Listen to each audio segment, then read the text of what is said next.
In Tumblr, there are some minor differences between primary and secondary blogs.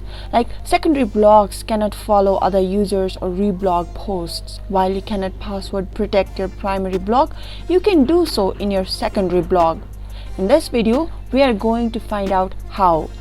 Hello everyone, welcome to How Logical. Let's password protect our secondary blog.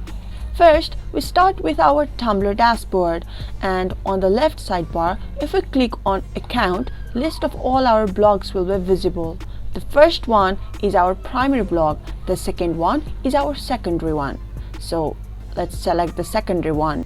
A new page has appeared, but there are no posts available. Regardless, let's go to blog settings on the right sidebar. Click on it. Now if you scroll down, you can find at some point to password.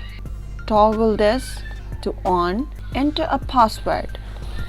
Now hit enter. That's it.